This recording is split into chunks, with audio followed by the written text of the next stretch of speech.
Hi, welcome back. This is Emily Medham's part 2 of the Global Learning Project.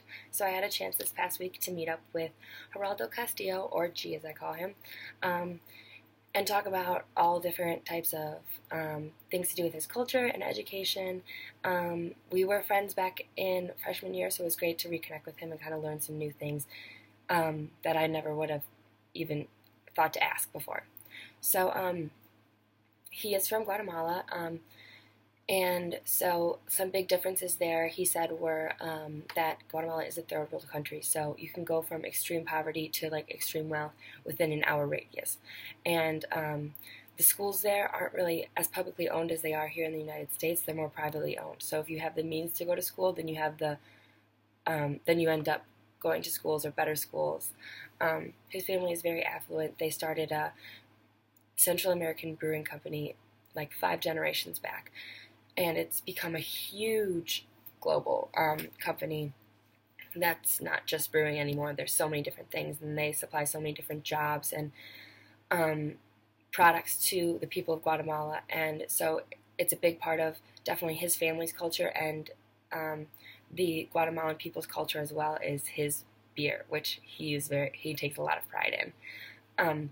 It is still a privately family-owned company, so it was really important to him to get an education so that he could become part of the business, and not only because he's a part of the family, but actually because he has the means and experience in business to become a part of that and to make sure and ensure that the business goes on doing well and can stay a part of the family tradition.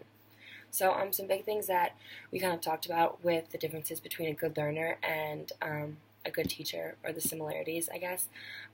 We kind of both thought the same thing, that it was a lot about participating and being prepared, preparing before and after classes, with studying not just for the student but for the teacher to prepare before class and be there to help the students after as well, to understand it in a different way.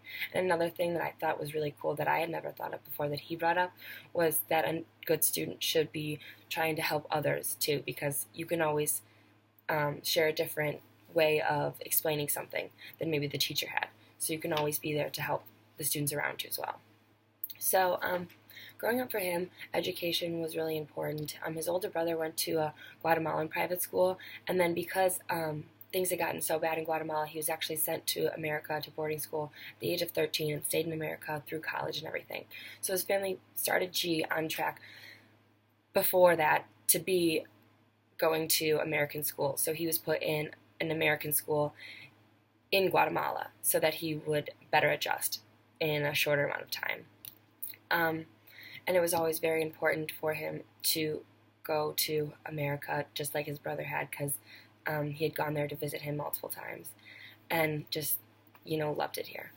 He had so many different options, too, coming to the United States, and it was really important to get his family's blessing on which college he ended up at. And because family is so important in their culture, he really, and family and religion were big things that he kind of touched on. And he needed his family to be okay with how far he was away from them and be able to know that they could come and visit him whenever. And he needed a sign that like somewhere was going to be where he wanted to end up.